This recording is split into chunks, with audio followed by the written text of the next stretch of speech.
শ্রীপদ বৃন্দারণ্য কল্প দ্রুমাধব শ্রীমদ রত্নাগর সিংহাসনস্থ শ্রী শ্রী রাধাস গোবিন্দ দেব পেশালিবি সিদ্ধ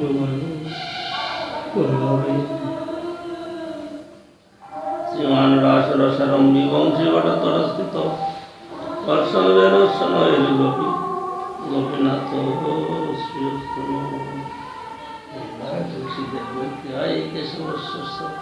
কৃষ্ণভক্তি প্রতি দেবী সত্যভক্তি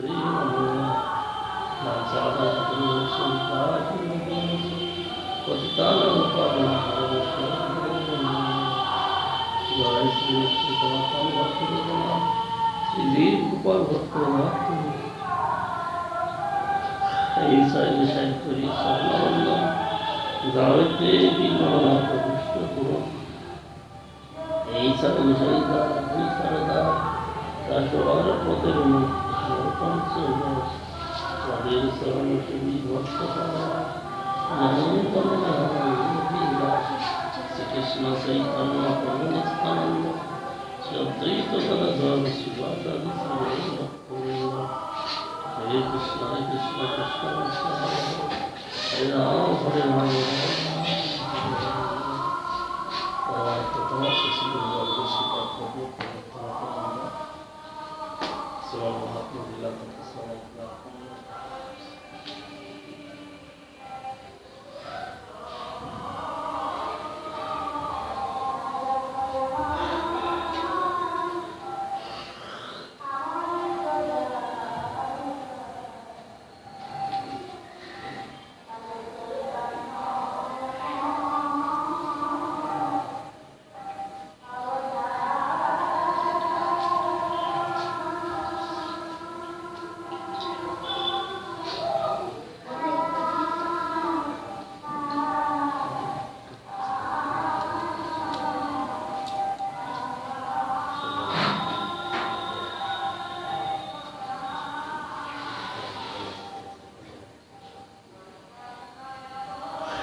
বিদ্যার প্রভাব থেকে চমৎকার ভূতে শত শত পূর্ব আসি লাগিলা করিতে সেই দেশে বিপ্রণাম মিশ্র তপন নিশ্চয় করিতে নারী শব্দ বহু শাস্ত্রে বহু বাক্যে শিখতে ভ্রম হয় শব্দ সাধন শ্রেষ্ঠ না হয় নিশ্চয় স্বপ্নে এক বিপ্রকারে শোনাও তপন নিমাই পণ্ডিত মাসে চরম কেহ তোমার সাধ্য সাধন করিবে নিশ্চয় সাক্ষাৎ ঈশ্বর নাই স্বপ্ন দেখি মিশ্র আসি প্রভুর চরণে স্বপ্ন বৃত্তান্ত সব করিল নিবেদন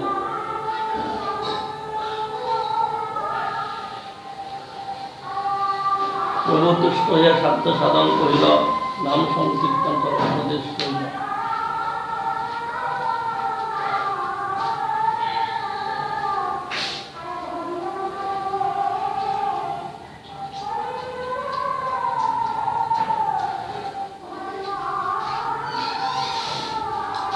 গ্রন্থান্বৈব অভ্যাসের বহুন ব্যাখ্যা বন্দিত অর্থাৎ বহু গ্রন্থ কলা অভ্যাস করিবে না বা শাস্ত্র ব্যাখ্যা দিবি হইবে না চরম কল্যাণার্থীর ভগবত ভজন ইচ্ছুক সর্বাগ্রে এই ভগবান পরিত্যাজ্য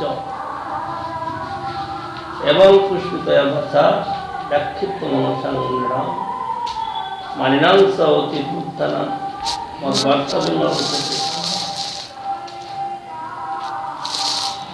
শব্দব্রহ্ম সুদুর্বোধং প্রাণেন্দ্রিয়ম অনন্তপরং গভীরং অনন্তপরং গম্ভীরং দুর্বিকার্য সমুদ্র।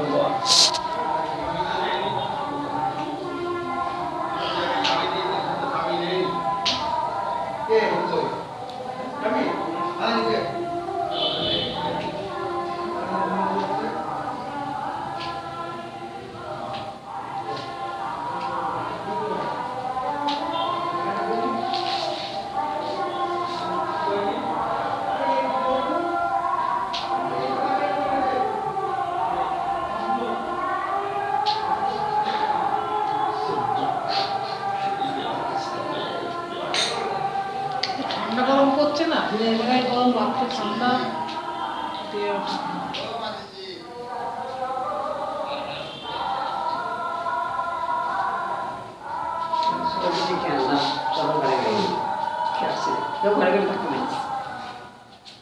সব বসে বসে শুয়ে শুয়ে আছে।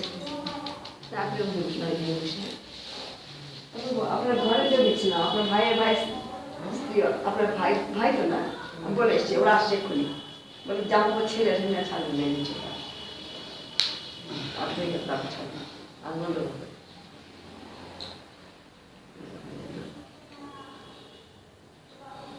অর্থাৎ কর্ম জ্ঞানকাণ্ড পোষক শাস্ত্র বিপণিকারগণের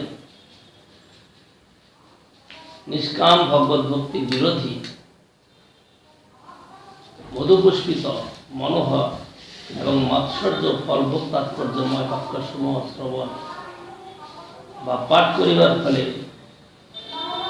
অনভিজ্ঞ তরলমতি কোমল শ্রদ্ধ ব্যক্তিগণ জীবের নিত্য সাধ্য কৃষ্ণ ভক্তি ও কৃষ্ণ প্রেমার পরম মহিমা ও সৌন্দর্য বুঝিতে না পারিয়া অনাদি বহির্মুখতা নিবন্ধন অতি সহজেই কর্মীয় জ্ঞানীর আনুগত্য স্বীকার করিয়া জীবের নির্মৎস হিতৈষী শুদ্ধ কৃষ্ণ ভক্তের প্রসাদ লাভে পরিচিত হয়। সুতরাং ভক্তি উন্মুখী স্বীকৃতির অভাবে একমাত্র নিত্য কল্যাণ পথ শুদ্ধ ভক্তি হইতে সুদূরে বিক্ষিপ্ত হয়ে অবশেষে অশেষ দুর্গতি এবং দুর্দশার চরম সীমায় পরিণত হয়। যে সময় শ্রী গৌরসুন্দর বারাণসী ধামে শ্রী সনাতন গোস্বামী প্রভুর প্রশ্নের উত্তরে সাধ্য সাধন তত্ত্ব কীর্তন করিয়াছিলেন, তৎকালে তবন মিশ্র তথায় উপস্থিত থাকিয়া উহা শ্রবণ করিয়া স্বীয় সংশয়ের মীমাংসা প্রাপ্ত হন। নানা শাস্ত্র নানা দুর্পূর্বের আনুগত্য স্বীকারকারী অবোধ জীবের চরম মঙ্গলের জন্য মহাপ্রভু স্বভক্ত তপন মিশ্রের চরিত্রে শিক্ষা দিলেন।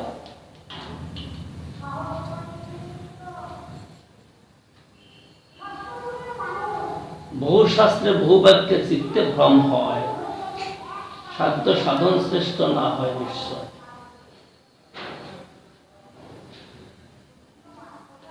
শাস্ত্র অনেক, সেই শাস্ত্রে যাহাকে সাধ্য ও যাহাকে সাধন বলে নির্ণয় করা হয়েছে তাহা পৃথক পৃথক দেখা যায়। বহু শাস্ত্র পড়িতে গেলে কোন সাধ্য শ্রেষ্ঠ কোন সাধন শ্রেষ্ঠ তাহা স্থির করিতে না পারিয়া চিত্তে ভ্রম হয়। তপন মিশ্রের চিত্তে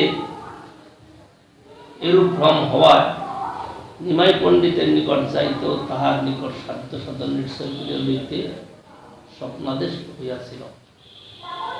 মিশ্রকে স্বপ্নে আরো বলিয়াছিল যে নিমাই পণ্ডিত সাক্ষাৎ ঈশ্বর, তাহাতে কোনো সংশয় করিও না।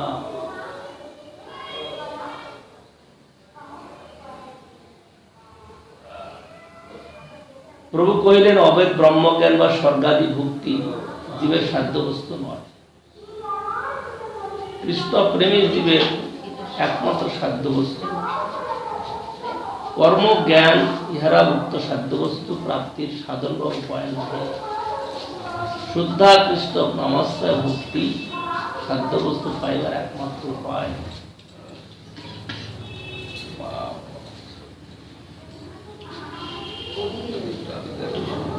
তার ইচ্ছা প্রভুর সঙ্গে নবদ্বীপে বসেই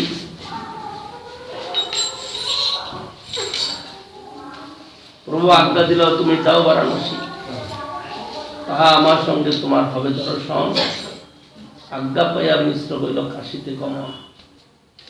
প্রভুর অতর্ক লীলা বুঝিতে না পারি, সসঙ্গ ছাড়াই এখানে পাঠায় কাশীপুরী। এই মতো বঙ্গের লোকের কইলা মহাহিত, নাম দিয়া ভক্ত হইল পড়াইয়া পণ্ডিত। এই মতো বঙ্গে প্রভু করেন নানা লীলা, এটা নবদ্বীপের লক্ষ্মী বিরহে দুঃখী হইলা। হরে কৃষ্ণ কৃষ্ণ কৃষ্ণ হরে হরে, হরে রাম রাম রাম হরে হরে। এই কৃষ্ণ নাম দিয়া বঙ্গবাসীগণকে ভক্ত করিলেন এবং শাস্ত্র পড়াইয়া অনেককে পণ্ডিত করিলেন।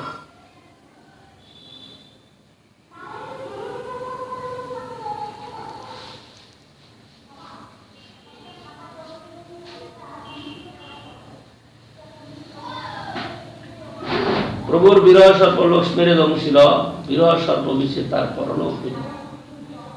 অন্তরে জানিলা প্রভু যাতে অন্তর্যামী, দেশের আইলা প্রভু শশী দুঃখ যায়।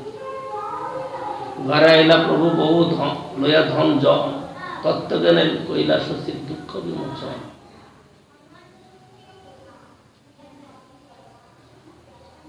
প্রভুর বিচ্ছেদ ক্লেশ সর্বমূর্তি ধারণ করিয়া লক্ষ্মীর দংশন করিলেন। তিনি পরলোক অর্থাৎ সর্বশ্রেষ্ঠ লোকরূপ স্বীয় বৈকুণ্ঠ ধামে গমন করিলেন। তত্ত্ব কহি কে কশ্যপতি পুত্রাদ্যা, অর্থাৎ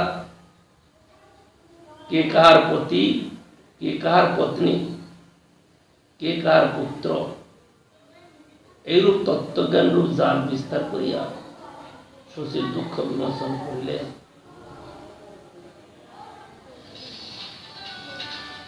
এই জগতে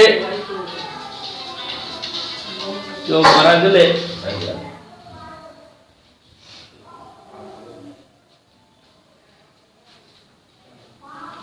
এখানে যেরকম আওয়াজ হয় তাহলে কিন্তু বিঘ্ন ঘটবে কীর্তন। কীর্তনে কিন্তু এরকম বিঘ্ন ঘটাটা ঠিক নয়। বারবার যদি আওয়াজ হতে থাকে তাহলে সেখানে হরিকথা কীর্তন হয় না।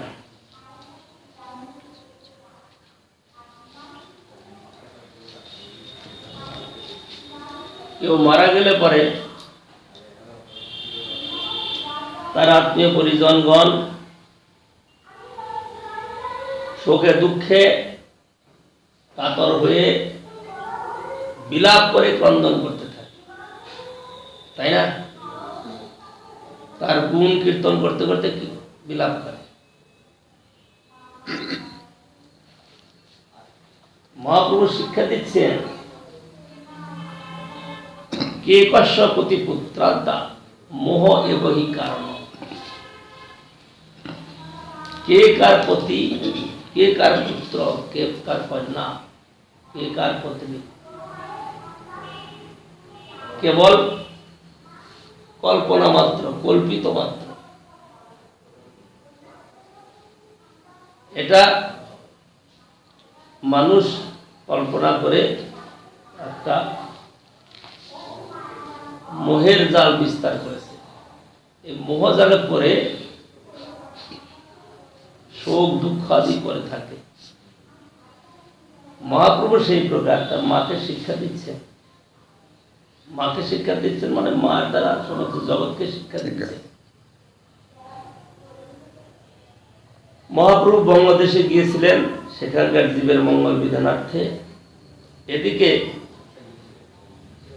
লক্ষ্মী দেবী মহাপ্রভুর গৃহিণী, তিনি মহাপ্রভুর বিরহে যেই দিন থেকে গিয়েছেন মহাপ্রভু, সেদিন থেকে তার খাওয়া দাওয়া বন্ধ। সারাদিনে অল্প কিছু ভোজন করেন আর রাতভর ক্রন্দন করেন। কেন?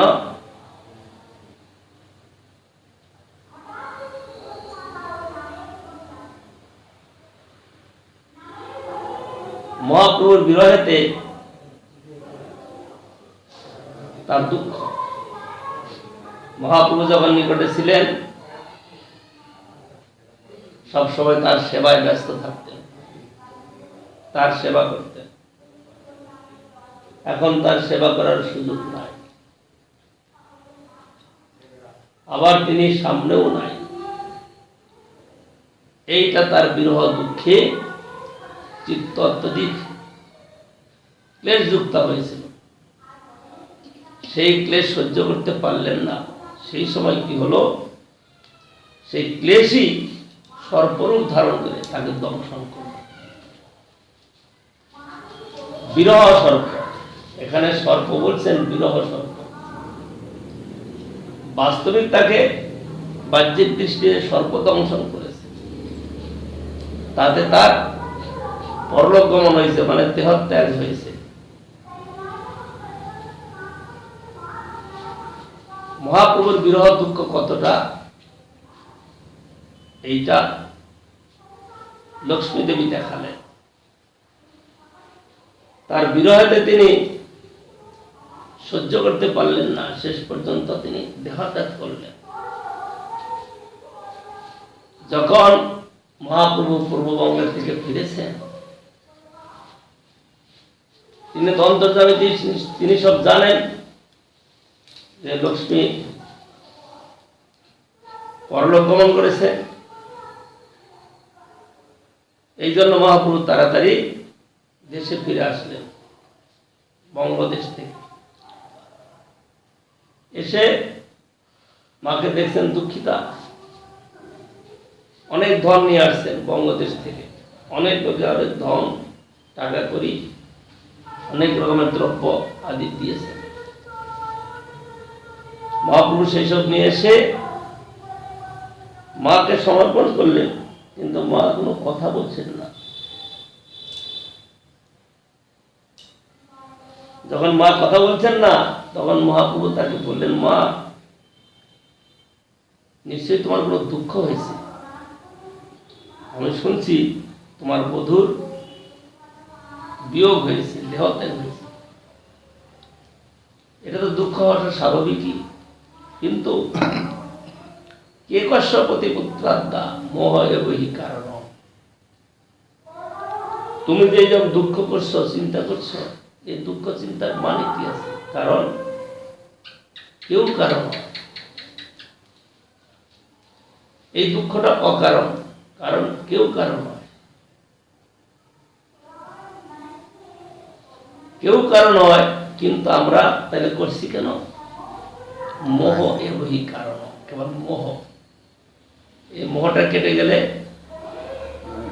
আর থাকবে না, সব সামনে থাকবে, কিন্তু এইরকম যে ভাবনা আর থাকবে না। এই মোহের জন্যই আমাদের যত দুঃখ, মোহ এবহি কারণ। সুতরাং কে কশ্যপতি পুত্রাদ্দা, মোহ থাকার জন্য আমাদের এইরকম চিন্তা ভাবনা হয়। এই তত্ত্বজ্ঞান মহাপ্রভু যখন শশীমাতাকে শোনালেন, শশীমাতা তখন একটু বুঝতে পেরে তার যে দুঃখ ছিল সেটা কমে গেল।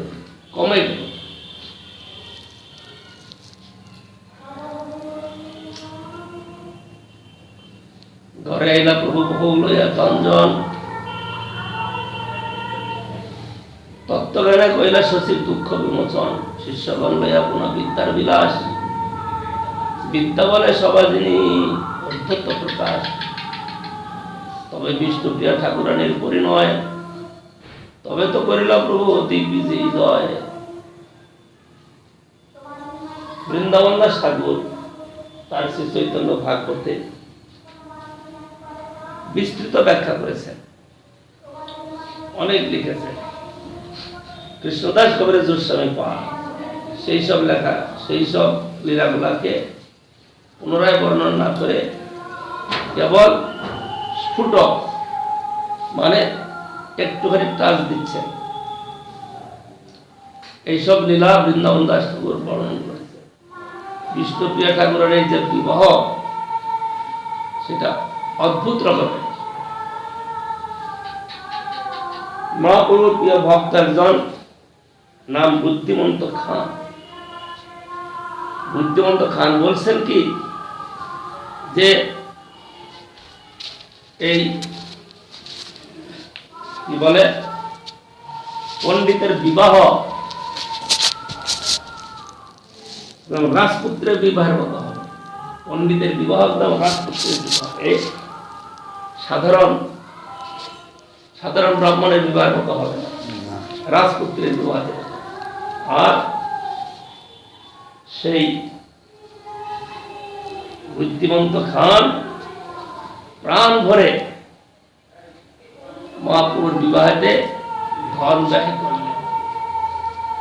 আরো মহাপ্রভুর গুণগ্রাহী যারা ছিলেন, সঞ্জয়, মুকুন্দ আদি, তারাও বললেন আমরাও কিছু খরচ করব, কিন্তু বুদ্ধিমন্ত খান তিনি জমিদার, না সব আমি করবো খরচ, বিশাল খরচ। অধিবাসের দিন, আমাদের দেশে অধিবাস হয়, এখন বিবাহের অধিবাস হয় না, হয়। সব প্রথম দিন লোকজন ডেকে বিবাহের অধিবাস করে। অধিবাসের দিনেতে ভোজনাদির ব্যবস্থা থাকে না, শুধু কিছু কিছু লোক যারা আত্মীয় স্বজন বাড়িতে এসেছে তাদের হয়তো ব্যবস্থা থাকে, আর গ্রামবাসী যারা আসে তাদের পান চা বিস্কুট খাইয়া বিদায় করে। বিপ্রকুল নদিয়া, বিপ্রের অন্ত নাই, নদিয়াতে ব্রাহ্মণ শুধু, এত ব্রাহ্মণ, সকালেরই নিমন্ত্রণ হয়েছে। কি নিমন্ত্রণ?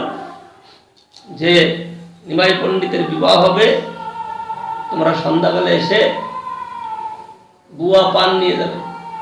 বুয়া পান মানে কি? পান, সুপারিয়ার পান, সুপারিয়ার পান। এই নিমন্ত্রণ, ব্রাহ্মণদের নিমন্ত্রণ হয়েছে, পান সুপারি নিয়ে যাবে।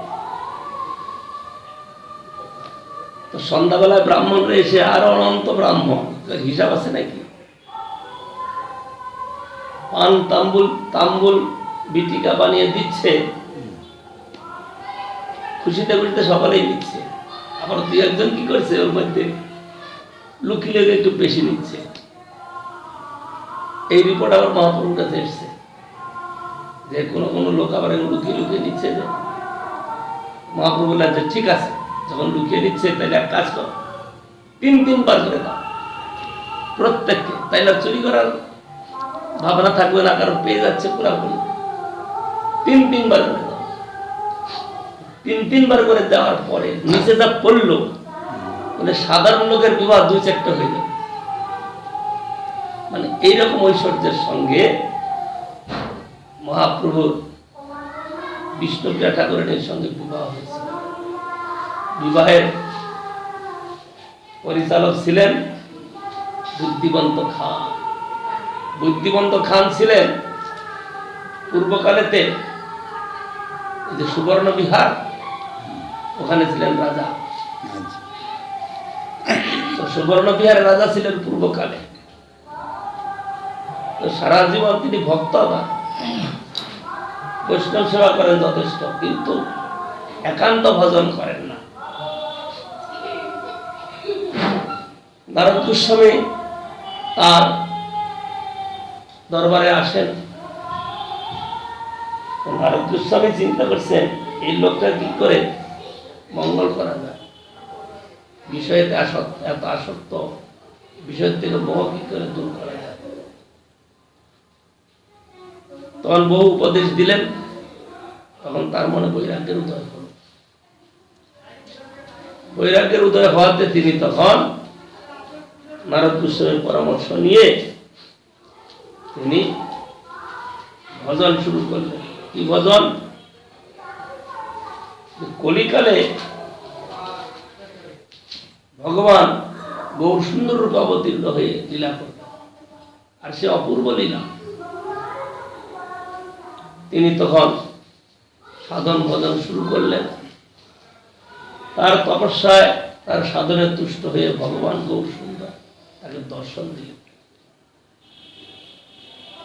সুবর্ণ রূপে। সুবর্ণ মানে সোনা, সোনার বরণ, অপূর্ব সোনার বরণ, তাকে দর্শন দিলেন। এরকম সুন্দর মূর্তিতে যখন দর্শন দিলেন, সেই সুবর্ণ সেন তখন সেই মহাপ্রভুর চরণ ধরে প্রার্থনা করছেন যে প্রভু, আপনি তো কলিকালে লীলা করবেন, আপনার কৃপায় যেন আমি সেই লীলা দর্শন করতে পারি। তখন মহাপ্রভু তাহার সেই প্রার্থনা অঙ্গীকার করলেন, ঠিক আছে। সেই থেকে সুবর্ণ সেন মহাপ্রভুর আরাধনা করে যাচ্ছেন। দেহান্তে পরবর্তীকালে এই নবদ্বীপে এসে বুদ্ধিমন্ত খান রূপে জন্ম গ্রহণ করেন। সেই বুদ্ধিমন্ত খানও তিনি বিপুল ধনাঢ্য হলেন, আর সেই মহাপ্রভুর বিয়েতে ধনের ব্যয় করে তিনি নিজের জীবন সার্থক করলেন, এবং তিনি যে ধন সংগ্রহ করেছিলেন, উপার্জন করেছিলেন, তারও সার্থকতা করলেন। বিষ্ণুপ্রিয়া ঠাকুরের বিবাহ হলো, তারপরে আবার মহাপ্রভু দিগ্বিজয়কে জয় করেন। কেশব কাশ্মীরি, কাশ্মীর প্রদেশের এক বিপ্র ব্রাহ্মণ, তিনি সরস্বতী দেবীর মন্ত্র জপ করে সরস্বতী দেবীকে বশ করেছেন। আর তিনি যখন কথা বলেন, কোন শাস্ত্র আলোচনা করেন, সরস্বতী দেবী তার জিহ্বায় বসে সমস্ত কথা বলেন। সুতরাং প্রতিপক্ষ তার সামনে আর কেউ দাঁড়াতে পারে, সমস্ত প্রতিপক্ষ চুচুর হয়ে যায়। সেই জন্য তার মনে গর্ব হলো, সে গর্বেতে স্ফীত হয়ে পৃথিবী পর্যটন করতে লাগলো। সমস্ত যেখানে পণ্ডিতগণ আছে, কাশী, কাঞ্চি, অবন্তিয়া, সিংহ, বার্মা, যেসব ব্রাহ্মণ ছিল, পণ্ডিত ছিল, সমস্ত পণ্ডিতদেরকে তর্কে পরাজিত করে তাদের থেকে জয়পত্র নিয়ে আসছে। ওর মতো পণ্ডিত আর দ্বিতীয় কেউ না। সেই পণ্ডিত চলেন কিভাবে? সঙ্গে বহু লোক থাকে এবং হাতি, ঘোড়া, লোক লস্কর অনেক নিয়ে যাতায়াত করে। সেই অবস্থায় তিনি নবদ্বীপে এসেছেন। যখন নবদ্বীপে এসেছেন, নবদ্বীপবাসী পণ্ডিতদের তো হালুয়া টাইট হয়ে গেছে, এবার উপায় কি হবে? কারণ নবদ্বীপের সুনাম আছে সর্বত্র, নবদ্বীপে পণ্ডিতের বাস। আর এই দিগ্বিজয়ী পণ্ডিত যদি আমাদেরকে পরাজয় করে যায়, তাহলে নবদ্বীপের মান মর্যাদা সব রসায়নে থাকবে না। এরকম সব বিমরিশ হয়ে চিন্তা ভাবনা করছে। দেখো, এই মালা দিয়েছ, এই মালা করে দেখো পোকা, এই ঠাকুরের গায়ে সব পোকা না, এই মালা পরাতে হবে না, দেখে যাও এই পোকাটা এখানে হাসছে। সুতরাং তোমরা এরকম মালা আর পরাবে না, এরকম পোকা জ্বলতে জানো। সব মালা এই সব তো ফুলের ভিতরে থাকে, দেখতে পাই।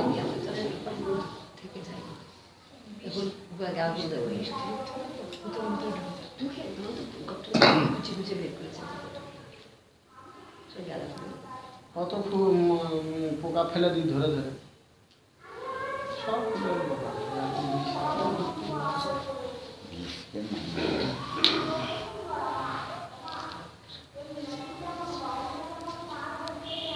সেই দিগ্বিজয়ী পণ্ডিত নবদ্বীপে এসছেন। নবদ্বীপবাসী পণ্ডিতের তো ঘাম ছুটে গেছে। যদি নবদ্বীপকে এসে হারিয়ে যায়, কারণ পৃথিবী জুড়ে নবদ্বীপের সুনাম, নবদ্বীপে পড়লে পরে লোকের পাণ্ডিত্য সিদ্ধি হয়। কারণ নবদ্বীপের মতো শ্রেষ্ঠ টোল, শ্রেষ্ঠ পড়ার স্থান আর নাই। এখান থেকে বহু বহু জন বহু বহু ডিগ্রি লাভ করে চলে যায়। তর্কশাস্ত্র, দর্শন শাস্ত্র, ন্যায় শাস্ত্র, এক একজনের নাম ন্যায় তীর্থ। তারপরে অনেক রকমের তারা ডিগ্রি পেয়ে যায়। এই স্থান যদি দিগ্বিজয়ী জয় করে যায় তাইলে পরে বদনামের শেষ থাকবে না। মহাপ্রভু প্রতিদিনের ন্যায় গঙ্গার তীরে বসে শাস্ত্র ব্যাখ্যা করছে। কোন ছাত্র মহাপ্রভুকে জানালেন যে পণ্ডিত, নবদ্বীপে একজন পণ্ডিত এসছে। সে পণ্ডিত সমস্ত পৃথিবী জয় করে এসছে, সমস্ত ভারতবর্ষ জয় করে এসছে। সমস্ত পণ্ডিত সবাই গিয়ে এসে জয়পত্র চায়, নাহলে বিচারে বস, শাস্ত্র বিচার হবে।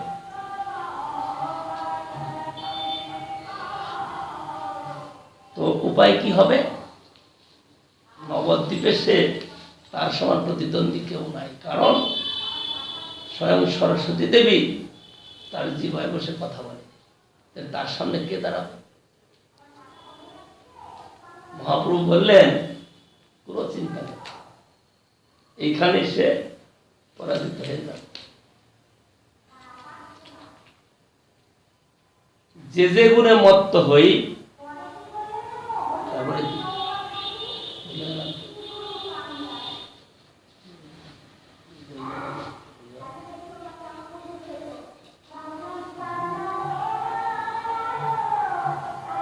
যে যে গুণে মত্ত হইয়া লোক আপনার প্রতিষ্ঠা বিচার করে, ঈশ্বর তার কোনদিন সহ্য করেন না।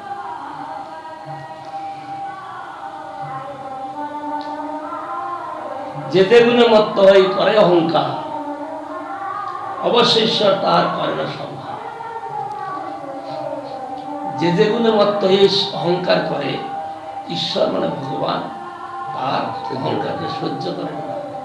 সেই জন্য তোমরা চুপচাপ অধ্যয়ন করো, এখানেই দেখবে তার পরিণাম। তো মহাপ্রভু ব্যাখ্যা করছেন, ছাত্রগণ শুনছে চুপচাপ। এদিকে চন্দ্রাবতী রাত্রি, হয়তো একাদশী দ্বাদশীর রাত্রি হবে, আকাশে চন্দ্র উদয় হয়েছে, একদম সুন্দর আলো ঝলমল করছে। সেই সময়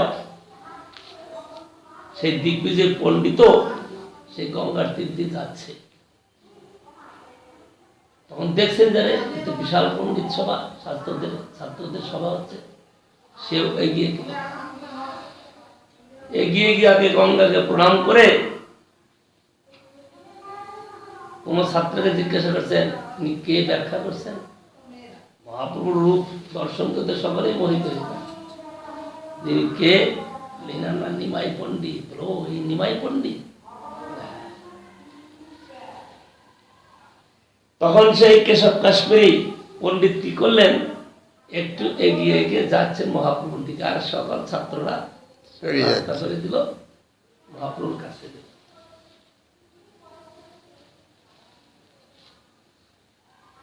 মহাপ্রভুর কাছে গিয়ে তখন পরিচয় চেয়েছেন। তো ছাত্ররা বলে দিল যে ইনি নিমাই পণ্ডিত। ও নিমাই পণ্ডিত, তো শুনেছি নাকি তুমি নাকি অনেক শাস্ত্র ব্যাখ্যা জানো, অনেক বড় পণ্ডিত তুমি। অমানি মানব মহাপ্রভু বলছে না, আমি পণ্ডিত লোকে বলে, আমি তো ব্যাকরণ পড়াই পারত, আমার পাণ্ডিত অত বড় নয়, কিন্তু আমি শুনেছি আপনি নাকি দিগ্বিজয় করে এসছেন, আপনার জিভায় সরস্বতী বসে কথা বলে, আপনি কিছু গঙ্গার মহিমা শোনান তো। যখনই বলেছেন, আর তিনি তো এরকম কথা বলার জন্য প্রস্তুত থাকে, আর শুরু করে দিলেন।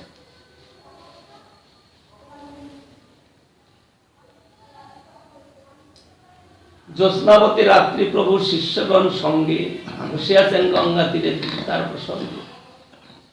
হেনকালে দিগ্বিজয়ী তাহাই আইলা, গঙ্গারে বন্দনা করি প্রভুরে মিলা।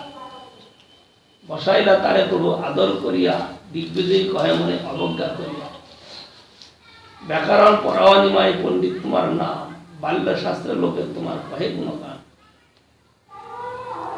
ব্যাকরণ মধ্যে জানি পড়াও কলা, শুনিলু ফাঁকিতে তোমার শিষ্যের সংলাপ। সেই দিগ্বিজয় পণ্ডিত একটু অহংকার করে মহাপ্রভু অবজ্ঞা করে বলছেন, আর তুমি তো শুনছি এরকম ব্যাকরণ পড়াও, আর কলাপ ব্যাকরণে প্রাথমিক, তুমি কলাপ ব্যাকরণ পড়াও, আর শুনলাম ফাঁকিতে নাকি তোমার খুব সিদ্ধ হস্ত, ফাঁকি তুমি অনেক কিছু শিখেছ। মহাপ্রভু কি বলছে? প্রভু কয় ব্যাকরণ পড়াই অভিমান করি, শিষ্যতে না বুঝে আমি বুঝাইতে না। তাহা তুমি সর্বশাস্ত্রে কবিত্বে প্রবীণ, তাহা আমি সবে শিশু পূর্বানুবীন। তুমি তো পণ্ডিত আর আমি তো নবীন, একবারে সাধারণ। সুতরাং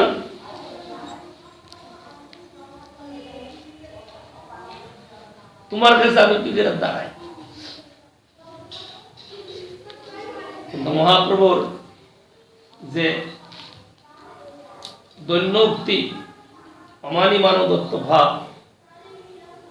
তিনি প্রকাশ করলেন, তাতে দিগ্বিজয় পণ্ডিত নিজেকে খুব মহিমাযুক্ত মনে করলেন, খুব বড় মনে করলেন। তখন মহাপ্রভু বলছেন, পণ্ডিত আপনি তো অনেক ব্যাখ্যা করতে পারেন, তা আপনি তোমার কবিত্ব কিছু শুনিতে হয় মন, কৃপা করি করো যদি গঙ্গার বর্ণন, গঙ্গার মহিমা একটু বর্ণন করে শোনা। শুনিয়া ব্রাহ্মণ গর্বে বর্ণিতে লাগিলা, ঘটিয়াকে শতস্থ গঙ্গার বর্ণিলা। শুনিয়া করিল প্রভু বহুত সৎকার, তোমার সভা পৃথিবীতে কবি নাহি আর। তোমার কবিতা শ্লোক বুঝিতে কার শক্তি, তুমি ভালো জানো অর্থ কিংবা সরস্বতী। যখন সেই দিগ্বিজয় পণ্ডিত ব্যাখ্যা করলেন, মানে ব্যাখ্যা নয়, শ্লোক বললেন, গঙ্গার মহিমা কীর্তন করলেন, সেই শুনে মহাপ্রভু তার খুব প্রশংসা করলেন যে আপনি যেরকম ব্যাখ্যা করলেন, মানে বর্ণন করলেন, পৃথিবী তার দ্বিতীয় ব্যক্তি নাই। কিন্তু এর মধ্যে একটা কথা আছে।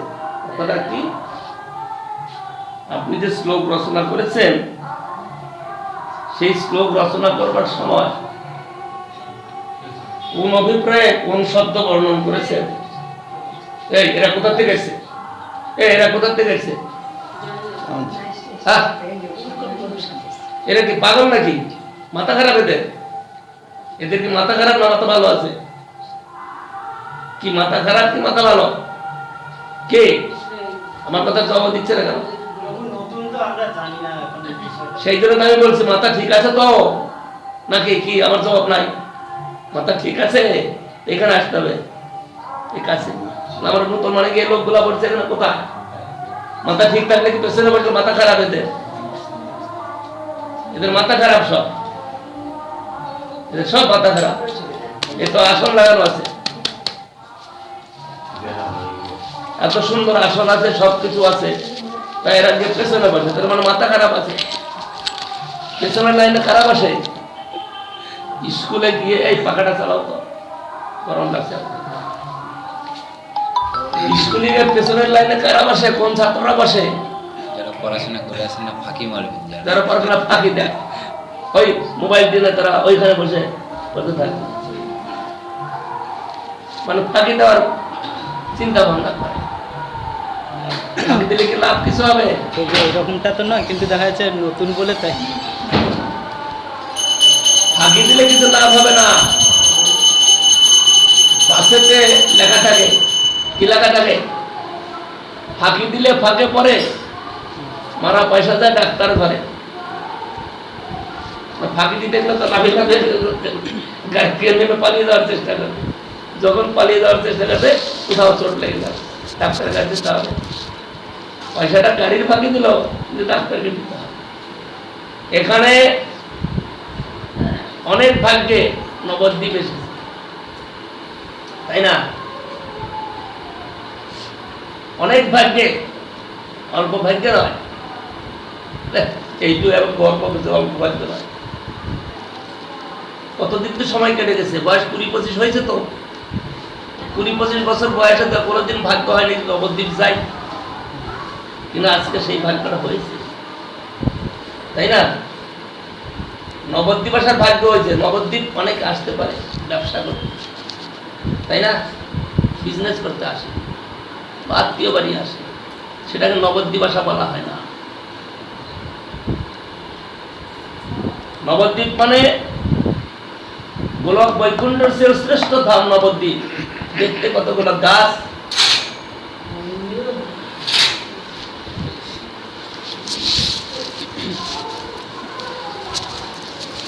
দেখতে কতগুলো গাছ, এখানে একটা নদী বয়ে যাচ্ছে, কতগুলো ফটফটি নৌকা চলছে, কতগুলো চাষি মাঠে চাষ করে, আজকালকার দিনে বড় বড় বিল্ডিং বানাচ্ছে। এইসব নবদ্বীপ দেখা হয়।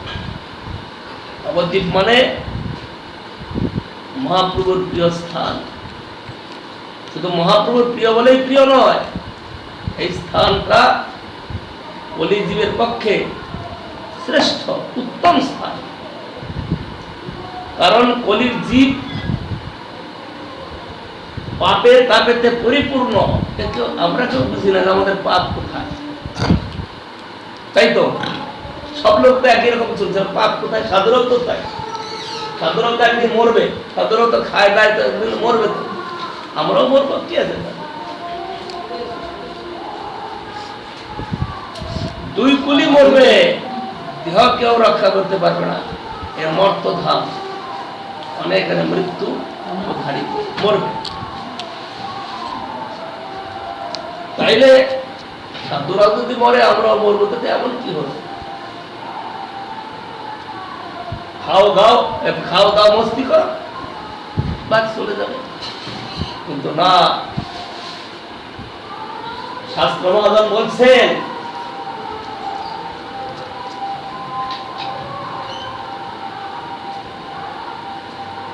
আমরা মনুষ্য শরীর ধারণ করেছি,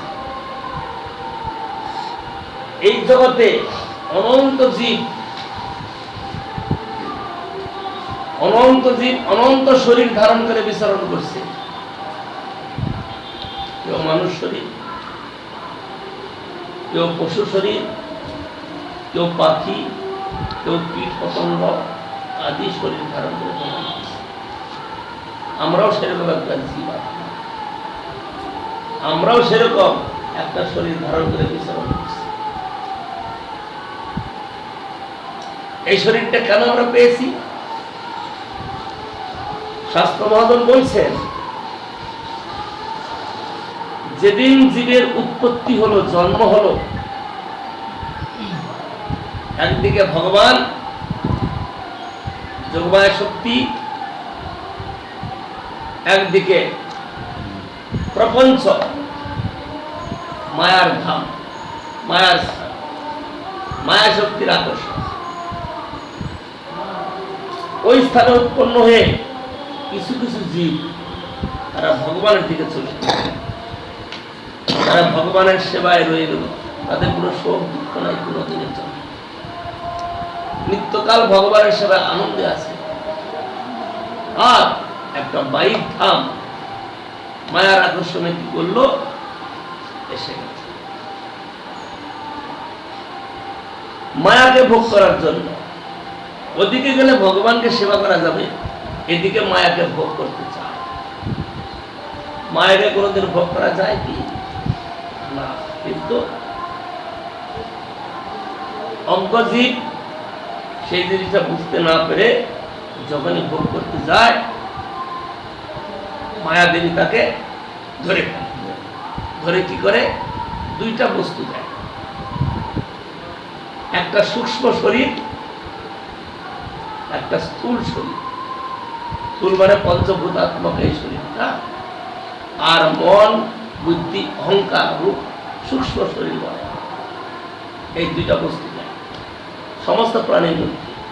মানুষ, পশু, প্রকৃতি তাদেরটা বিকাশ হয় না, মানুষেরটা বিকাশ হয়। এই দুইটা শরীরের মধ্যে জীবকে আবদ্ধ করে সংসার চক্র, কখনো স্বর্গে যায়, কখনো নরকে যায়, নিজ নিজ কর্মফল ভোগ করে, নিজ নিজ কর্মফল ভোগ করে এই সংসারে ভ্রমণ করছে। এ কিন্তু কোন তর্ক, কোন যুক্তি দিয়ে একে কেউ এড়াতে পারে না। এটা বাস্তব সত্য। তর্ক করে আমি মানলাম না, আর কেউ মানল না, কিন্তু সত্যকে কখনো তো মিথ্যা করা যাবে না। কি যাবে? সত্য চিরকাল সত্যই থাকবে। আমি মানলাম না, আমি তর্কের জন্য মিথ্যা করে দিলাম। যেমন ঘটনা যতই ঘটুক না কেন, তার মধ্যে সত্য একটাই। কোর্ট কাছারিতে কি করে উকিলরা? যখন তারা জজ সাহেবের সামনে নিজের মক্কেলের কথা বলতে থাকে, আরে বাপ, মিথ্যাটাকে সত্য বলে জজকে বিশ্বাস করে আর অর্ডার দিয়ে, তাতে যারা সত্য, যারা সত্যতে প্রতিষ্ঠিত, তারা দুঃখ পেয়ে যাচ্ছে। হচ্ছে না? অনেক হচ্ছে। আর যারা মিথ্যার আশ্রয় দিয়েছে তারা খালাস হয়ে যাচ্ছে। এরকম অনেক অনেক আছে। তাহলে কি কথা বলছিলাম? সত্য মিথ্যা। হ্যাঁ, জীব কর্মফল ভোগ করছে, আমরা মানতে না পারি, কিন্তু এটা সত্য। এটাকে কোনোদিন মিথ্যা করা যাবে না। যদি কেউ গায়ের জোরে করতে চায় তো করুক, তাদের সত্যের অপলাপ হবে না। সুতরাং যাদের একটুখানি চোখ খুলেছে, একটুখানি যাদের বুদ্ধি খুলেছে, তারা এটাকে সত্য করে মেনে বিচার করতে থাকে। তখন বিচার করলে কি পায়? এই সমস্ত শাস্ত্র তাদের কাছে আসে। যাবৎ পাপস্তু বলিনং হৃদয়ং তাবদবহি ন সৎশাস্ত্রে সত্য বুদ্ধিস্যাৎ সদ্গুরুং কথা। যতদিন পর্যন্ত মনুষ্যের আর জীবে চিত্ত পাপের দ্বারা মলিন থাকে, ততদিন পর্যন্ত সে সাধুকে বিশ্বাস করবে না, সৎশাস্ত্রকেও বিশ্বাস করবে না। কারণ এই সৎশাস্ত্র এবং সাধুকে বিশ্বাস করার জন্য যে আবহাওয়াটা চাই, যে হৃদয়টা চাই, তার তৈরি হতে পারে না। কারণ পাপের দ্বারা তার চিত্ত মলিন হয়েছে। এটা বুঝতে কি করে? আমরা সাধুদের শ্রদ্ধা নাই, বিশ্বাস নাই, ওইটাই তার প্রমাণ। মানে সাধু এত বড় কিছু হয়ে গেল, যে সাধু এত বড় কিছু।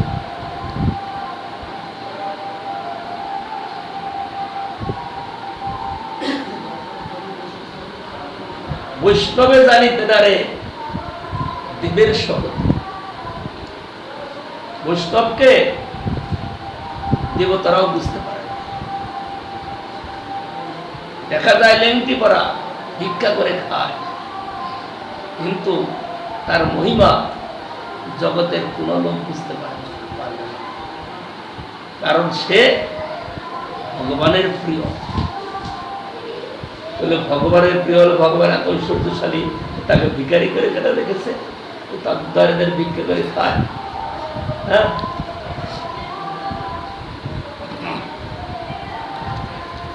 তিনি নিজের সমস্ত কিছু ভগবানের সমর্পিত করে ভিখারি হয়েছে। তিনি নিজের সমস্ত কিছু অর্পণ করে দিয়েছেন ভগবানের চরণে, আর তিনি নিজে ভিখারি হয়েছেন। এইটাই তার মহিমা। তার দৃষ্টান্ত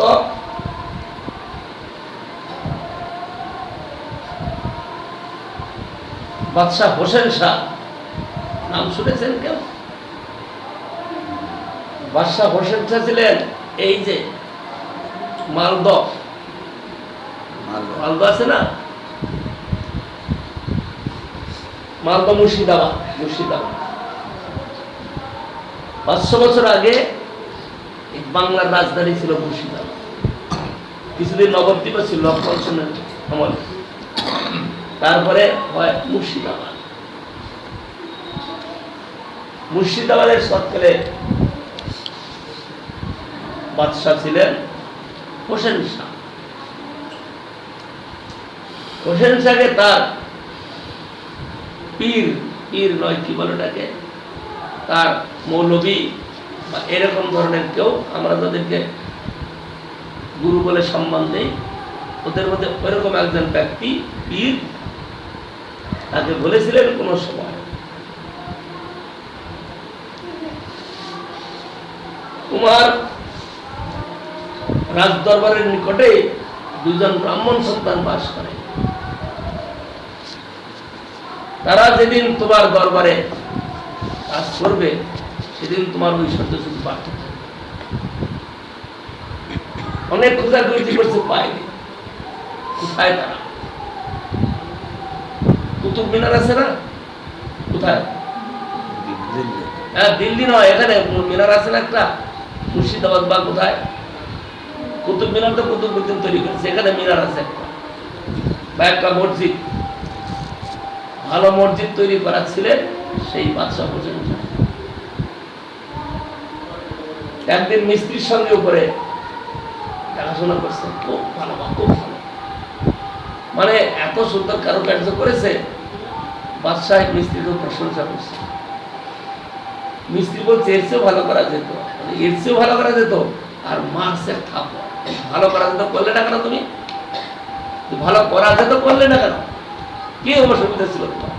আর রাগের বসে মার্সের থাপ্পর মারছে না, থাপ্পর খেয়ে নিচে পড়ে গেছে, নিচে পড়ে মরে গেছে। আর এত ভালো কাজ করছে, এগুলো করবে কে? চিন্তায় পড়ে গেল। সামনে ছিল তার কেউ আর্দালি, তাকে তাড়িয়ে যাও এখান থেকে। কোথায় যাবে? বাদশাহ বলতে যাও। সে তখন রাস্তায় ছোটাছুটি করছে। তখন সনাতন শাহী পাক অল্প বয়স, 18-20 বছর বয়স, 17-18 বছর বয়স, তিনি ওই রাস্তায় যাচ্ছিলেন। যখন দেখছেন ওই পেয়াদাটা বা আটালিটা খুব চিন্তা ভাবনা হয়ে ছোটাছুটি করছে, তাকে দাঁড় করে জিজ্ঞাসা করছে, কি ভাই, কি ব্যাপার, তুমি এত মনে বিষণ্ণ হয়ে কোথায় যাচ্ছ? কি করবো ভাই, কি বলবো, এই বাদশাহ একজন যে মিস্ত্রি ছিল, ভালো মিস্ত্রি, সে মরে গেছে। মানে বাদশাহ এরকম করেছে, থাপ্পড় মেরেছে, নিচে পড়ে গিয়ে মরে গেছে। তো আমি তো তার সামনে ছিলাম, আমাকে সেখান থেকে তাড়িয়ে দিলেন, এখন কি করি আমি কিছু বুঝতে পারছি না। তখন সনাতনদের সাথে বুদ্ধি দিয়েছেন। কি বুদ্ধি দিয়েছেন? তুমি একটু ভালো মিস্ত্রি নিয়ে যাও, তাহলে তো সমাধান, সমস্যা মিটে দেবে। কারণ মিস্ত্রি মরে গেছে, কাজ হচ্ছে না, তো ভালো একজন মিস্ত্রি নিয়ে যাও, তাহলে তো হয়ে যাবে। তখন সে খোঁজাখুঁজি করে একটা মিস্ত্রি নিয়ে হাজির হয়েছে। বাদশাহ গিয়ে বলছে, হুজুর, ও মিস্ত্রি তো মরে গেল, কাজ কি করে সমাধান হবে? ভালো একজন মিস্ত্রি আমি নিয়ে আসছি। কোথার থেকে জমি জায়গা থেকে ভালো মিস্ত্রি নাম ডাক আছে, তুমি এর হঠাৎ করে মিস্ত্রি আনলে তোমাকে শিখিয়ে দিল। এই রাস্তায় যাচ্ছিলাম, একজন অল্প বয়সের লোক, সে আমাকে শিখিয়েছে। তাই নাকি? এত বুদ্ধি আছে, উপস্থিত বুদ্ধি আছে, খুঁজে বের কর কোথায় আছে। তাকে খুঁজে বের করলো। ওই যে তার পীর বলেছিলেন, তার কথা মতো বলেছে, ঠিক তো তার আরেক ভাই রূপ আর সনাতন, দুইজনকে নিজের কাজে লাগালেন।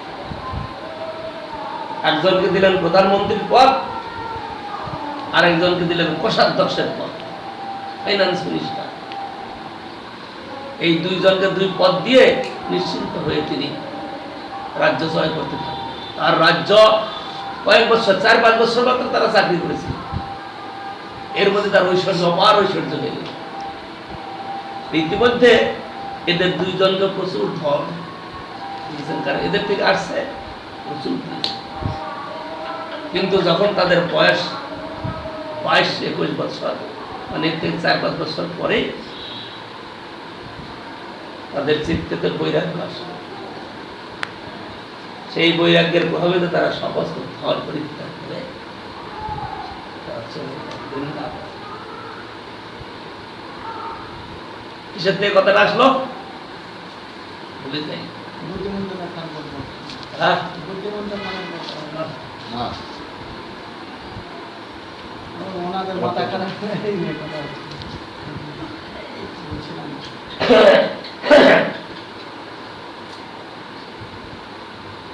ও কথাটা হলো কি, যে আমরা নিজেদেরকে খুব বহুমানন করি, আমাদেরকে কে বুদ্ধি দেবে, আমরা কি কম বুঝি নাকি? কিন্তু পরিণামটা কি দাঁড়ায়? আমরা বুঝেও বুঝি না, শাস্ত্রের কথা মানি না, শাস্ত্রের কথা না মেনে না বুঝে আমরা নিজেদের মতো চলতে থাকি। তাতে পরিণামটা কি হয়? আমাদের চিত্তের পাপ কোনোদিন আর দূর হয় না। যতদিন পর্যন্ত চিত্তের পাপ দূর না হচ্ছে ততদিন পর্যন্ত আমরা সাধুকে সাধু বলে জানতে পারবো না। আর সাধু লেংটি পান, বৈরাগী, ভিখারি। রূপ সনাতন কি করলেন? রাজ দরবার ছেড়ে দিয়ে তারা ভিখারি হলেন। আমরা গৌরীয় বৈষ্ণবগণ রূপ সনাতনের অনুগত হয়ে তারা চলছে, মহাপ্রভুর অনুগত নয়, রূপ সনাতনের অনুগত। কারণ মহাপ্রভু স্বয়ং ভগবান, তিনি এই দুইজনের দ্বারা শিক্ষা প্রচার করেছেন, এই দুইজনের অনুগত হয়ে চলছে, লোক ভজন করছে। সুতরাং জগতের লোক সাধুদেরকে সম্মান দিচ্ছে না, মর্যাদা দিচ্ছে না। কেন দিচ্ছে না? তাদের চিত্তেতে প্রচুর পরিমাণে পাপ রয়েছে। যতদিন পর্যন্ত চিত্তেতে পাপ থাকবে ততদিন পর্যন্ত সাধুকে আদর করতে পারবে না। বলে তাহলে যারা সাধুকে আদর করে তাদের সব পাপ শেষ হয়ে গেছে? সমস্ত পাপ শেষ হয়নি, শুরু হয়েছে।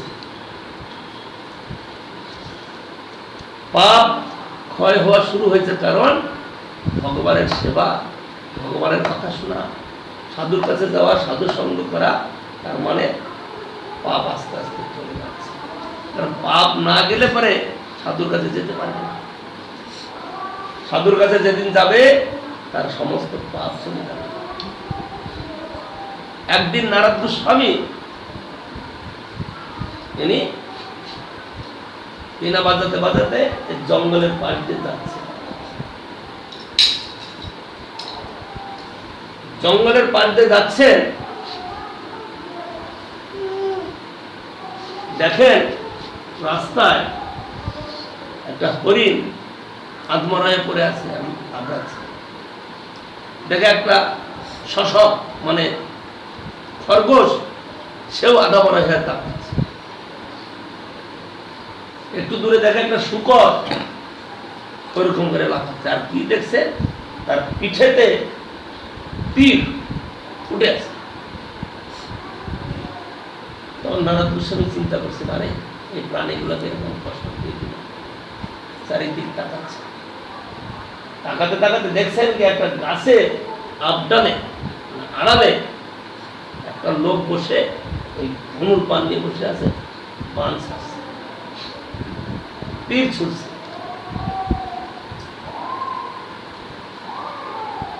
সামনের একটা মাঠেতে অনেকগুলো হরিণ চড়ে বেড়াচ্ছিল, ওদেরকে মারবে বলে ও তাক করেছে। নারদ গোস্বামী কি করলেন? একটু রাস্তা ঘুরে ওর কাছে, ইতিমধ্যে হরিণগুলো পালিয়ে গেল, আর ও বান মারতে পারলো না। তখন গাছের গোড়ায় গিয়ে সেই ব্যাগকে দেখছে নারদ গোস্বামী। ব্যাগ বলছে, আরে বাবাজি তুমি এই রাস্তায় কেন আসবে? আমার সব শিকারগুলো চলে গেল, তুমি কি রাস্তা চিনো না? বলে আমি রাস্তা ভুলে গেছি, আর কিছু জিজ্ঞাসা আছে, সেই জিজ্ঞাসা করতে আসি। তোমাকে দেখলাম তুমি এখানে আসো, তাই তোমাকে জানতে আসলাম। কি জানতে আসলে? বলে রাস্তায় যেরকম দেখলাম আগামরা হয়ে পড়ে আছে প্রাণীগুলো, এগুলো কার? বলে আমার। এরকম গর্ব, বাবার শিক্ষায় শিক্ষিত হয়ে আমি বান যেটা ছাড়ি, অব্যর্থ বান, তার থেকে হারাতে পারবে। আচ্ছা তুমি তো বান মারো, ঠিক আছে, তোমার ব্যাগ তুমি বান মারবে, কিন্তু এই প্রাণীগুলাকে আধা মারা করে রাখো কেন? একবারে মারো না কেন? তখন সাহেব ব্যাগ বলছে, আরে সাধু বাবা আপনি কি বুঝবেন, এগুলোকে আধমারা করে করে যখন রাখি, এরা যখন লাফাতে থাকে আমার মনে খুব আনন্দ হয়। তাই নাকি? এই পশুগুলো এরকম আধমারা হয়ে ধরফর করতে থাকে, তোমার খুব আনন্দ হয়? হ্যাঁ। বলে তোমার কাছে আমি একটা ভিক্ষা চাই। এদিকে সাধুর সঙ্গে কথা বলতে বলতে ওর চিত্তটারও পরিবর্তন হচ্ছে। কয় মিনিট কথা হচ্ছে? কয় মিনিট? কয় মিনিট ডেকে আনছি? কয় মিনিট? 10-15 মিনিট হয়েছে। কি পরিবর্তন? কিছু হয়েছে না? কিছু হয়েছে কিনা? সাধুর কথা শুনলে, শাস্ত্র সিদ্ধান্ত শুনলে অবশ্যই পরিবর্তন হতে পারে। আর নারদ গোস্বামীর মতো সাধুর মুখে যখন সেই ব্যাগ এতগুলো কথা শুনেছে, সেই ব্যাগ, তাহলে সাধু বাবা কি দান চাই তোমার? তুমি চলো না আমার ঘরে, তুমি তো সাধু মানুষ, যত বাঘ সাল চাই, হরিণের সাল চাই তোমাকে দিয়ে দেবো আমি, চলো। বলো না, এত কিছু আমি চাই না। তাহলে কি চাও তুমি? বলে এই প্রাণীগুলাকে যখন তুমি মারো, একবারে মারো, আধা মারো করে মারো। বলে তাতে কি হবে? বলে তাতে হবে কি, এই তুমি প্রাণীগুলাকে যে কষ্ট দিয়ে মারছো, যাতনা দিয়ে, ওদের গায়ে যত লোম আছে তত জন্ম তোমাকে এরকম যাতনা ভোগ করতে হবে। তখন ওর মনে তখন ভয় লেগে গেল, কারণ এতদিন পর্যন্ত এই কথা শুনে নাই তো সে কোথাও। তুমি যে এই প্রাণীগুলাকে কষ্ট দিয়ে মারছো, একবার মানে তো একবার পাপ হতো, কিন্তু কষ্ট দিয়ে যে মারছো, তোমার শত সহস্র গুণ পাপ বেশি হয়ে যাচ্ছে। তুমি মারো তো একবারে মারো। তখন তার চিত্ত পরিবর্তন হচ্ছে, আরে সারা জীবন বলে এরকম মারলাম, তাহলে আমার কি পরিণাম হবে, কি পরিণাম, এরকম ভাবতে ভাবতেই তার মনে তখন শোক দুঃখের উদয় হয়েছে। আর গাছ থেকে নেমে সে সাধুর পায়ে পড়তে, সাধু বাবা আমার কি গতি হবে?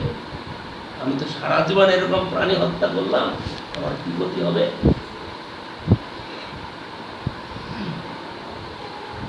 বলে আমি তোমার ব্যবস্থা দিতে পারি যদি আমার কথা শোনো। এখন তো নিরুপায়। যখন চিত্তেতে সেই শোকের কথা, দুঃখের কথা উদয় হয়েছে, আর তো ছাড়তে পারে না, কারণ সারা জীবনভর পাপ করেছে। এখন তার মনে পড়ছে, আরে আমি কত শত প্রাণী হত্যা করেছি, আমার কি উপায় হবে? সাধু তখন বলছে, আমি তোমার সব পাপের ভার নিতে পারি, কিন্তু আমার কথা মতো চলতে হবে। বলে বাবা তুমি যা বলবে, আপনি যা বলবেন আমি তাই শুনবো। তাইলে তুমি এক কাজ করো, এই তোমার ধনুষ বানকে আগে ভাঙবো। বলে ধনুষ বান ভাঙলে আমি খাবো কি? বলে তোমার খাবার আমি দেবো, তুমি কেন চিন্তা করছো? তোমার কোনো চিন্তা নেই, খাবার আমি দেব, কিন্তু একটা কথা, তোমার যতটা প্রয়োজন ততটাই নেবে, আমি রোজ তোমার কাছে পাঠাবো। তোমার যতটা প্রয়োজন তুমি ততটাই নেবে, তাতে বেশি নেবে না। তাই তুমি ধনুষ বান ভাঙব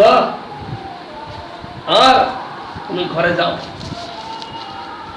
ঘরে গিয়ে এই পাপ পথে তোমার যত ধন উপার্জন হয়েছে সব ধনকে দান করে দাও।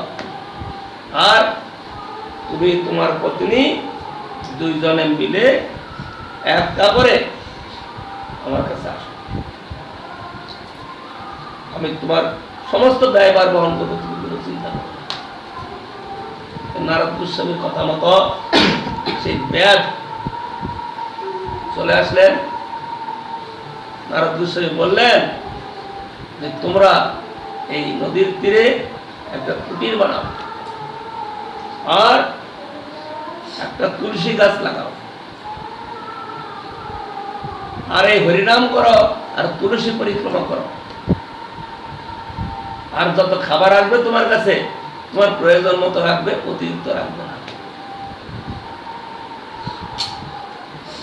নারদ গোস্বামীর কথা মতো সেই ব্যাগ আচরণ করতে থাকলো। ইতিমধ্যে গ্রামে প্রচার হয়ে গেল ব্যাগ সাধু হয়ে গেছে। অসম্ভব কথা না? এতদিন পর্যন্ত যে ব্যাগ এত প্রাণী মাত্রা তরমুজ চিন্তাই করতো, আচ্ছা সাধু হয়ে গেছে। সব লোক আশ্চর্য হয়ে গেল। আর সাধুর কাছে গেলে কিছু দিতে হয়, নিয়ে যেতে হয়। সাধুর কাছে যেতে গিয়ে চাল ডাল তেল মশলা ফল ফুল পয়সা করিয়া দিই সব নিয়ে যাচ্ছে, কারণ সাধু সেবা হবে, বৈষ্ণব সেবা হবে। যখন বৈষ্ণবের কাছে গেছেন ওই সব নিয়ে, যে না বাবু আমার এত দরকার নাই, তো অল্প দরকার, আমাকে অল্প দিন।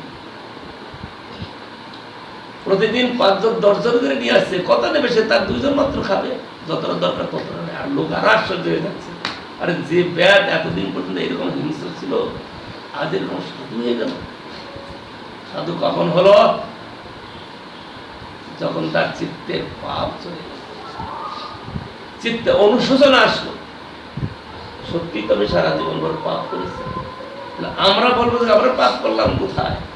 আমরা তো কোনোদিন পাপ করি নাই, তাহলে আমাদের কি করে হলো? আমাদের এই শরীরটাই পাপ শরীর, পাপ ভোগ করার জন্য আমাদের শরীর লাভ হয়েছে। সুতরাং যতদিন পর্যন্ত আমাদের চিত্তে শরীরেতে পাপ থাকবে ততদিন পর্যন্ত সাধু বৈষ্ণবের বিশ্বাস হবে না। মনে হবে ভণ্ড, এরা ভণ্ডামি করছে, নিজের খাওয়ার ব্যবস্থা করে নিচ্ছে।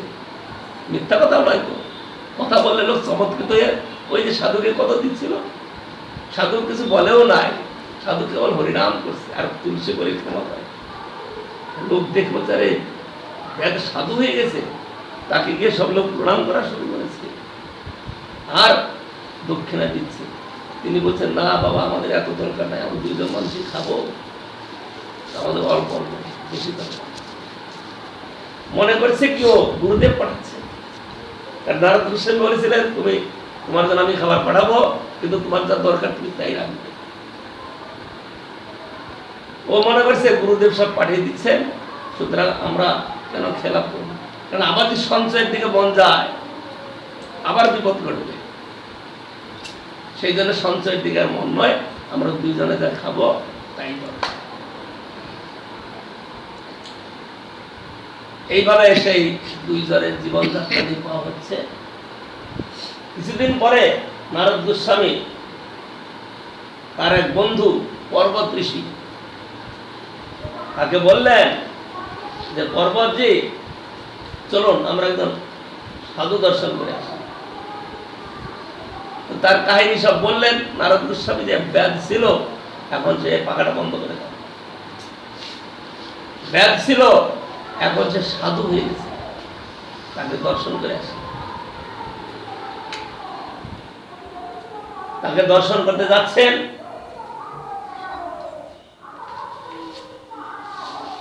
নিজের গুরুকে যখন সে ব্যাধ দেখেছেন দূর থেকে আর আনন্দে আত্মহারা, গুরুদেবকে আহ্বানী করতে যাচ্ছে, স্বাগত করতে যাচ্ছে।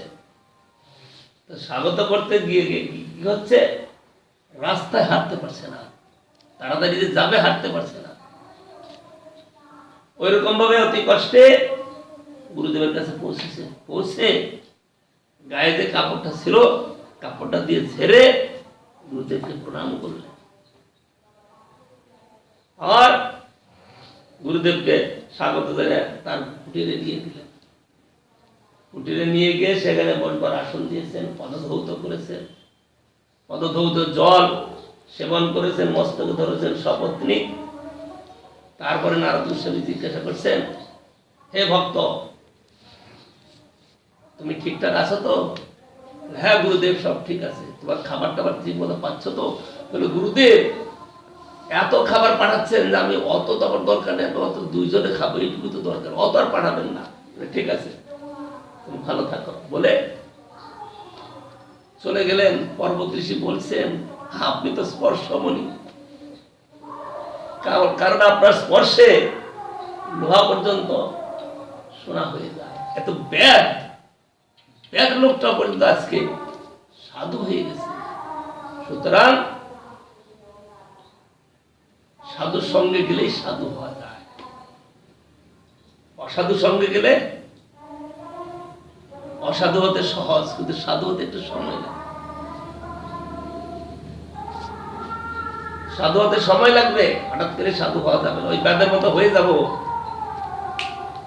তাহলে আজকে ঘর বাড়ি ছেড়ে এখানে আসতে হবে, পারবে না কেউ। একটা লোক পারবে? একে জিজ্ঞাসা করলাম, এর কিছু নাই, এর পিতামাতা আছে, কিন্তু ভাই বন্ধু অনেক আছে, তারা পিতামাতা তাকে দেখতে পায়, কিন্তু একে আসতে পারে? ছাড়তে পারে না। মোহ এবহি কারণ। আগে আমরা শুনলাম না, মহাপ্রভু মাকে বলছেন, মা এ শুধু মোহ। সুতরাং এই মোহের দিকে লক্ষ্য দিলে পরে কিছু লাভ হবে না। পিতামাতা ভাই বন্ধু আমরা যতই আছি না কেন সংসারে, এই কেবল মোহ এবহি কারণ। এই মোহ চলে গেলে কেউ কাউকে মমতা করে না। করে কি? ওই পিতামাতা বৃদ্ধা হয়েছে, ওই তাদের কেউ দেখে? কেউ মোটেই দেখে না। কিন্তু নিজের ছেলেটাকে মেয়েটাকে মা বাবা বলে না? কে নিজের ছোট্ট ছেলেটাকে বাবা বলে আদর করে, কিন্তু যে বাবার থেকে জন্ম হলো সে বাবা দুঃখে পড়ে আছে, তার দিকে তাকায় না। কেন? তার প্রতি মোহ নাই, এর প্রতি মোহ হয়েছে। যে বাবার থেকে শরীর পেলাম, যে বাবা মা কত কষ্ট করে পালন পোষণ করে বড় করলো, আর তারা হয়ে গেল পর। কিন্তু নতুন নতুন যে ঘরে আসছে, তারাই কত আদরের বাবা মা হয়ে যাচ্ছে, তো মা মা বলে ডাকে। এখানে একটা ঘটনা ঘটেছিল একবার এই মঠে। একজন ভক্ত আসে, সে তার কন্যাকে মামা বলে ডাকছে। মামা বলছে, ঘরের মাকে কে তারায়, আবার এখানে মামা বলছে। আচ্ছা, নিশ্চয়ই জানে এর ঘটনা। বাড়িতে মাকে আদর করে না, মা বলে না, আর নিজের কন্যা তাকে মা কি মা বলে কি আদর না। সব মোহ এবহি কারণ। যতদিন মোহ থাকে ততদিনই আদর থাকে, মোহ না থাকলে আর আদর করে না। সেই জন্য আমরা সংসারে এসেছি নিজেদের কর্মফল ভোগ করার জন্য। কোন জন্ম, কোন মৃত্যু, এই কর্মফল ভোগ করতে থাকবো। কিন্তু যদি সাধুর কাছে যাই, সাধুর কাছে গিয়ে সাধু কথা শ্রবণ করি, শুনি, আর সাধু জীবনযাপন করি, তাইলে এই কর্মফল থেকে ছুটি হয়ে যাবে। কোন জন্ম, কোন মৃত্যু আর হবে না।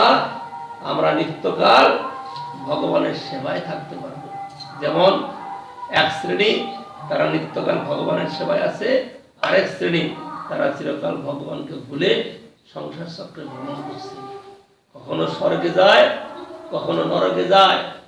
দণ্ডজনে রাজা যেন নদীতে চুবায়। সেই জন্য আমরা যে সুযোগটা পেয়েছি, মনুষ্য শরীর, জিহ্বা পায়াও নরবিন অন্য প্রাণী, না বলিতে পারে কৃষ্ণ নাম হেন সুমধুর বাণী। জীব তো সমস্ত প্রাণী পেয়েছে, পশু পাখি কীট পতঙ্গ, কিন্তু তারা কৃষ্ণ কৃষ্ণ বলতে পারে না, মানুষ বলতে পারে। সুতরাং এই সুযোগ পেয়ে যদি আমরা হারিয়ে দেই, তাহলে আমাদের পরিণাম ভালো না। কারণ এই মনুষ্য জন্ম সহজে পাওয়া যায় না, বহু বহু জন্মের পরে মনুষ্য জন্ম লাভ হয়। সুতরাং একে বৃথায় কাটিয়ে দিলে পরে লাভ হয় না। সুযোগকে হারালে চলবে না। সুযোগ হাতে আছে, এইটাই কাজে লাগিয়ে নিতে হবে। একে বললাম যে পিতামাতা প্রতি কর্তব্য থাকবে, কিন্তু যদি পিতামাতাকে দেখার মতো কেউ থাকে তাহলে সেখানে সামান্য কর্তব্যের প্রতি টান না রেখে একান্ত সাধু সঙ্গী যাওয়া উচিত, একান্ত সাধু সঙ্গ করা উচিত। একান্ত সাধু সঙ্গ করে সাধু কথা শ্রবণ কীর্তন করে জীবন কাটানো দরকার।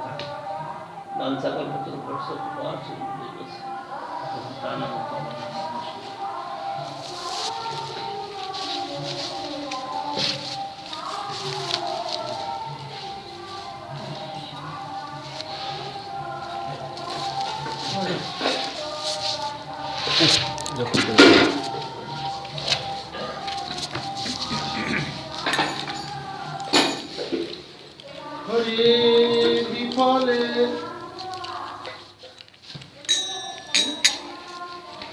দূর হরি হরি হরি বিফলে জনম হয় না। হরি না না এই যে কি বলে না? ওই যে আদরের ছেলে স্বজনের গুলো প্রথম কবিতা ভুলিয়া তোমারে সংসারে আসিয়া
बिहार राज रानी गिरगार जी की जय ভালো ঠিক করে বলো ফের বলো আবার বলো গ্রন্থনি বলতে বলছেন যে বন্ধ করে বলো আবার ডবল বলতে বলছেন জয় জয় শ্রী শ্রী গুরু গোদ্রম বিহারী রাধা গিরিধারী জিউ কি জয় জয় জয় জয় ওম বিষ্ণুপাদ শ্রীমদ ভক্তি বিকাশ শ্রী বামন গোস্বামী গুরু মহারাজ কি জয় জয় জয় নিত্যনাথ প্রবিষ্ট ওম বিষ্ণুপাদ পরমহংস শ্রী ভক্তি শ্রী পরিভাষক মহারাজ কি জয় জয় জয় নিত্যনাথ প্রবিষ্ট ওম বিষ্ণুপাদ পরমহংস শ্রী শ্রী শ্রীরূপ ভাগবত গোস্বামী মহারাজ কি জয় জয় জয় নিত্যনাথ প্রবিষ্ট ওম বিষ্ণুপাদ পরমহংস পরম গুরুদেব শ্রীমদ ভক্তি কেবল অরুণী গোস্বামী মহারাজ কি জয় জয় জয় নিত্যনাথ প্রবিষ্ট ওম বিষ্ণুপাদ পরমহংস শ্রী শ্রী ভক্তিপতি তীর্থ গোস্বামী মহারাজ কি জয় জয় জয় নিত্যনাথ প্রবিষ্ট ওম বিষ্ণুপাদ পরমহংস শ্রী শ্রী ভক্তি প্রসাদ পুরী গোস্বামী ঠাকুর কি জয় জয় জয় নিত্যনাথ প্রবিষ্ট ওম বিষ্ণুপাদ পরমহংস অষ্টতর শত শ্রী শ্রীমদ ভক্তি সিদ্ধান্ত সরস্বতী গোস্বামী প্রপাত কি জয় জয় জয় নিত্যনাথ প্রবিষ্ট ওম বিষ্ণুপাদ পরমহংস শ্রী শ্রী গৌর কিশোর দাস বাবাজি মহারাজ কি জয় সঞ্জয় দিচ্ছে তো পর্দাবাবু লাগাবো আজকে নাকি না কালকে কালকে 11টা লাগাবো সকাল ঠিক আছে কালকে সকাল 11টা জয় জয় নিত্যনাথ প্রবিষ্ট ওম বিষ্ণুপাদ পরমহংস শ্রী শ্রী সচ্চিদানন্দ ভক্তিবিনোদ ঠাকুর কি জয় জয় জয় নিত্যনাথ প্রবিষ্ট ওম বিষ্ণুপাদ পরমহংস বৈষ্ণব সার্বভৌম শ্রী শ্রী জগন্নাথ দাস বাবাজি মহারাজ কি জয় জয় শ্রী বলদেব বিদ্যাভূষণ বিষ্ণু চক্রবর্তী নর্তম ঠাকুর কৃষ্ণ গোস্বামী পাদ কি জয় জয় সনাতন ভট্ট রঘুনাথ জীব গোপাল ভট্ট দাস সর গোস্বামী প্রভু কি জয় জয় শ্রী শরৎ তত্ত্বরূপে বিলাস সুন্দর কি জয় জয় শ্রী কৃষ্ণ চৈতন্য প্রভু নিত্যানন্দ শ্রী অদ্বৈত